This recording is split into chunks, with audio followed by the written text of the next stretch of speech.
Parents మెచ్చిన university Sankalchand Patel university Gujarat. Hi, welcome to my show. ఇప్పుడున్న పరిస్థితుల్లో ఇండస్ట్రీలో టాప్ పేరు అంటే రోషన్ శ్రీదేవి. వీరిద్దరి పేరే వినిపిస్తుంది. వీరు కోర్టు మూవీతో ఆల్రెడీ ఓ సూపర్ సక్సెస్ కొట్టారు. ఇప్పుడు బ్యాండ్ మేళ మూవీతో మన ముందుకు రాబోతున్నారు. ఈ నేపథ్యంలో రోషన్ శ్రీదేవి ఇద్దరు మన ముందున్నారు. వాళ్ళని అడిగి బ్యాండ్ మేళ మూవీ విశేషాలతో పాటు వాళ్ళ కెరీర్ విశేషాలు తీసుకుందాం. హాయ్, నమస్తే. నమస్తే. అంటే మామూలుగా ఎవరన్నా గెస్ట్ వస్తే ఎలా ఉన్నారని అడుగుతాను ఫస్ట్.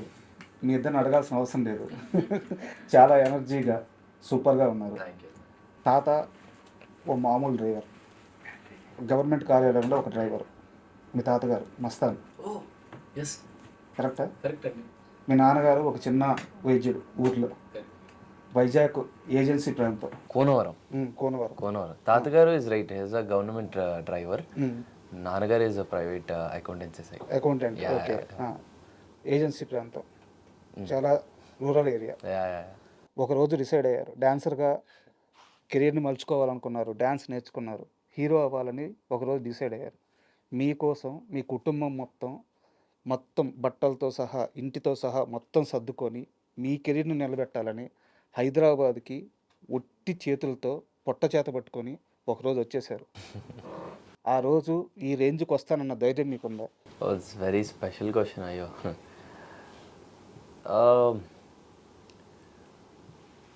సింపుల్గా ఒకటే అండి, నా ఫ్యామిలీ లేకపోతే ఈరోజు నేను ఇక్కడ ఉండేవాడిని కాదు. అండ్ మీరు అడిగిన క్వశ్చన్కి అక్కడి నుండి ఇక్కడ వరకు రావడం అనేది నా మీద నా తల్లిదండ్రి పెట్టుకున్న నమ్మకం, నా అన్నయ్య, నా చెల్లి, మా అమ్మ, నాన్న వీళ్ళు పెట్టుకున్న నమ్మకమే ఈరోజు నన్ను ఇక్కడ నిలబెట్టిందని నేను అనుకుంటున్నాను. ఎందుకంటే వాళ్ళు నా మీద పెట్టుకున్న నమ్మకం, నేను దాన్ని నిలబెట్టుకోవడం, అది నేను చాలా బాధ్యతగా తీసుకొని ఒళ్ళు దగ్గర పెట్టుకొని చాలా జాగ్రత్తగా పనిచేశాను. సో ఐ విష్ ఈరోజు వాళ్ళందరూ చాలా హ్యాపీగా ఉన్నారని నేను అనుకుంటున్నారు. అండ్ నేను చూస్తున్నాను కదా రోజు, so they are very happy. ఎన్నేళ్ళ వయసులో వచ్చారు మీరు? నేను ఇండస్ట్రీకి రావడం అయితే 10 years అయిపోతుందేమో అండి. అంటే నేను ఫస్ట్ డి జూనియర్ సీజన్ 2తో రావడం అయితే 10 years అయిపోతుంది. సో నేను డాన్సింగ్ స్టార్ట్ చేసింది ఒక 5 years ఆ టైంలో అనుకుంటా, లైక్ ర్యాండమ్గా. అంటే చాలా హ్యాపీగా ఉంది, ఎందుకంటే ఇప్పుడు మీరు ఇంటర్వ్యూకి వచ్చారు, మీ చుట్టూ ఒక నలుగురు ఉన్నారు, నలుగురికి ఉపాధి ఇస్తున్నారు, నలుగురికి ఉపాధి కల్పించే స్థితికి వెళ్ళారు, కొన్ని లక్షల మందికి మీరు ఈరోజు నచ్చుతున్నారు. ఆ రోజు తీసుకున్న ఒక నిర్ణయం ఈరోజు రోషన్ని వేరే స్థాయిలో నిలబెట్టింది. ఆ రోజు తీసుకుందే అసలు నాదేం కాదండి, మా నాన్న, మా అమ్మ, నా ఫ్యామిలీ తీసుకున్న నిర్ణయం ఈరోజు నన్ను ఇక్కడ కూర్చోబెట్టింది, ఈరోజు ఇక్కడ నిలబెట్టింది.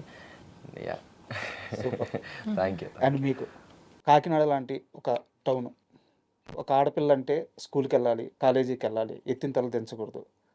అలాంటి వయసులో, చాలా చిన్న వయసులో నేను రీల్స్ చేస్తాను, నేను స్టార్ని అవుతాను, చాలా చిన్న వయసులో బలంగా నమ్మిన తరువాత చుట్టుపక్కల ఉన్న బంధువులు ఆడపిల్లనేంది అలా వదిలేశారు, ఆడపిల్లనేంది అలా పెంచుతున్నారు, ఇలాంటి మాటలన్నీ మీ అమ్మగారు విన్నారు, మీరు విన్నారు.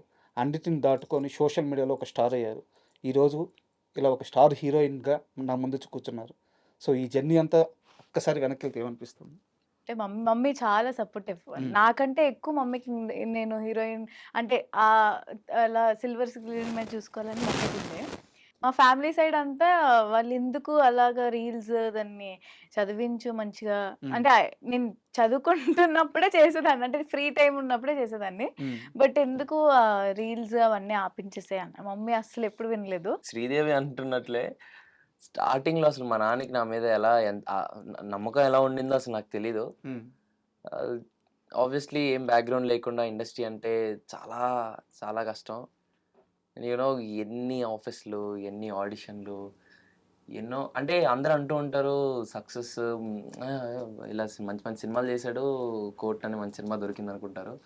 But you know I want strongly say this, నాకు కోర్ట్ అనే సినిమా తగలడానికి 10 years పట్టింది.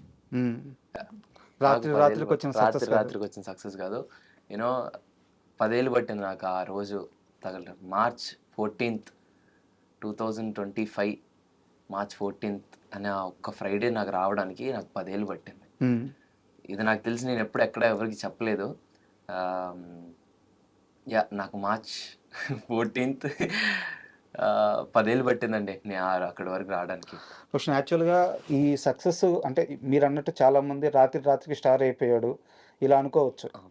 బట్ ఇది ఒక 10 సంవత్సరాల ప్రయాణం. ఈ 10 సంవత్సరాల ప్రయాణంలో ఈ అనుభవాన్ని నేను మర్చిపోలేను. Good or bad. ఆ రోజు జరిగిన ఘటన నేను మర్చిపోలేను అనే ఒక ఇన్సిడెంట్ ఏదైనా ఉందా?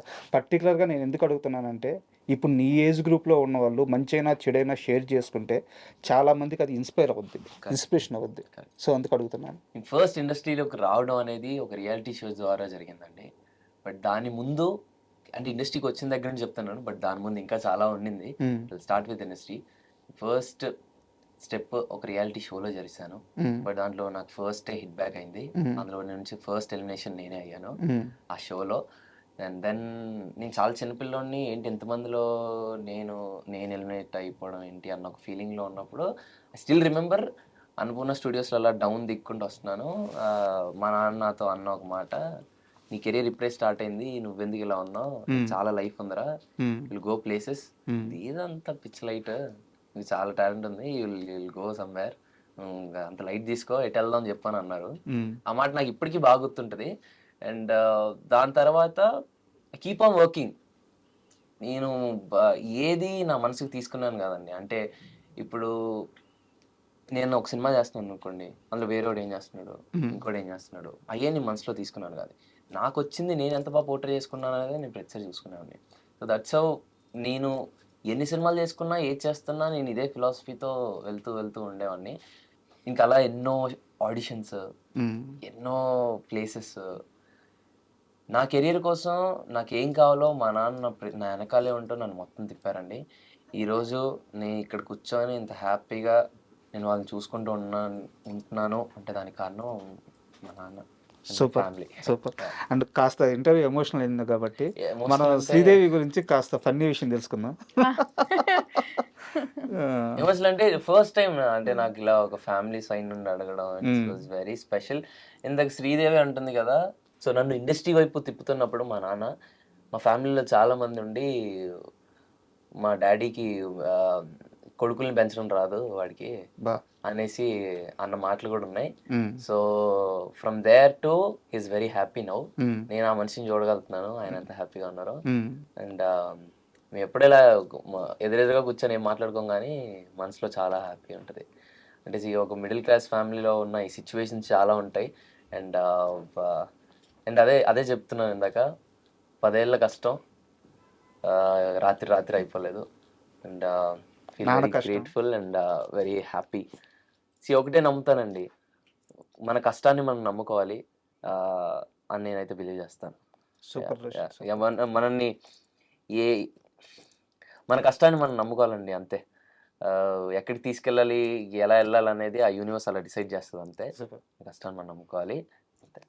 అండ్ మీరు ఇందాక అన్నారు చదువుకుంటేనే చేసేదాన్ని రీల్స్ అని చెప్పేసి, బట్ అస్సలు చదివేవాళ్ళు కాదంట. అంటే కాదు, అంటే చదివేదానండి బాబు, మరీ అంత ఫెయిల్ ఏం కాదు నేను. అంటే నేను ఒక 1 వీక్ బ్యాక్ కోనా గారిని ఇంటర్వ్యూ చేశాను. ఆయన లేదు, చదువుతుండే అసలు. అయ్యో, హ్మ్. ఏమన్నారనా? కరెక్ట్ ఉంటావురా. ఏమన్నారు? Very talented, Hmm. బట్ చదువుల్లో కాదు. ఇప్పుడు చదువు ఒకటేనండి టాలెంట్ ఆయన ఇచ్చేది. అనింది కూడా అదే. ఆ, ఆ అమ్మాయిని అనవసరంగా చదవమని ఫోర్స్ చేసేవాళ్ళు, కానీ తను బయట very talented, super knowledged. So ఆ విధంగా ఎంకరేజ్ చేయమని చెప్పి నేను చాలాసార్లు వాళ్ళ పేరెంట్స్కి చెప్పానని చెప్పారనమాట. సో చదువు విషయంలో ఎలా ఉంటారు? అసలు నేను కాలేజ్కి వెళ్ళి చాలా రోజులైంది, గుర్తు. చదువు విషయంలో నేను చాలా, అంటే నా ఫేవరెట్ సబ్జెక్ట్స్ అయితే నేను చాలా దృష్టి పెట్టి చదువుతా. English. మ్యాథ్స్ మ్యాథ్స్ అవన్నీ అస్సలు రాదండి బాబోయ్, టార్చర్. మ్యాథ్స్ నాకు అసలు ఇష్టం కూడా లేదు. ఫేవరెట్ సబ్జెక్ట్ ఏంటి? సైన్స్ చాలా ఇష్టం, Okay. బయాలజీ అలా, అంటే కొంచెం అన్నీ తెలుసుకునేవి ఇష్టం.